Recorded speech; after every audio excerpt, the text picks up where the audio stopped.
আলাইকুম, আশা করি সকলে ভালো আছেন এবং স্বাগতম জানাচ্ছি নতুন আরেকটি ব্লগে।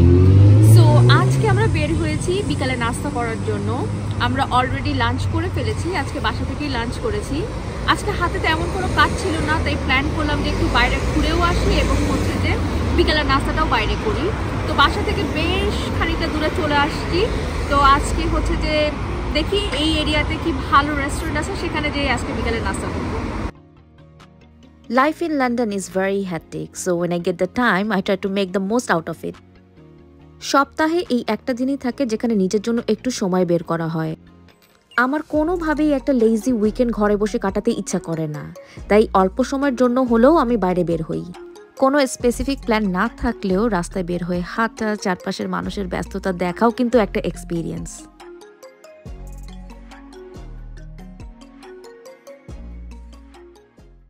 তো আমরা আজকে হচ্ছে ঘুরতে আসছি ভিক্টোরিয়া পার্কের আশেপাশে। বিকালটা বেশ সুন্দর এবং এরিয়াটাও অনেক সুন্দর, রাস্তাতে হেঁটে বেড়াচ্ছি, ভালোই লাগতেছে। তো আমরা এখন আস্তে আস্তে পার্কের দিকে যাবো, দেখি পার্কের ডিফারেন্সটা কি অন্যান্য পার্কগুলো থেকে। বাট শুনেছি এটা নাকি বেশ ফেমাস। খুব সুন্দর এবং সুদিং একটা বিকাল। উইন্টারের কারণে সানসেটটা এখন একটু জলদিই হয়ে যায়, তাই রাস্তাঘাটে মানুষজনের আনাগোনা একটু কম।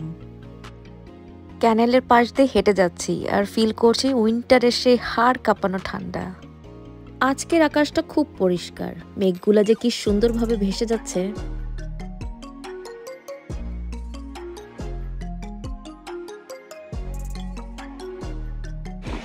সো এখন আমরা আছি হচ্ছে যে ভিক্টোরিয়া পার্কের আশেপাশে হচ্ছে যে আমরা ঘুরছি। তো একটাই সমস্যা যে সানসেট হয়ে গেছে।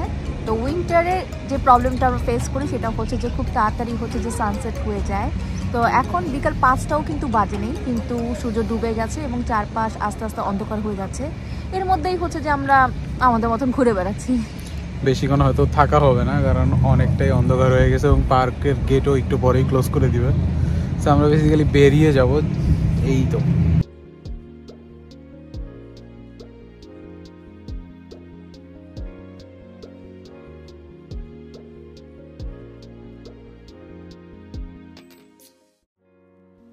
ঘোরাফেরা শেষ করে চলে গেলাম একটু খাওয়া দাওয়া করতে।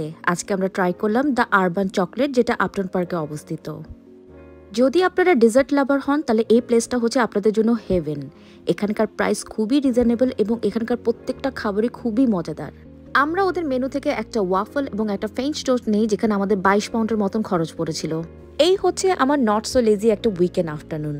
আমাদের ভিডিওটা যদি আপনাদের ভালো লেগে থাকে তাহলে অবশ্যই লাইক এবং কমেন্ট করবেন।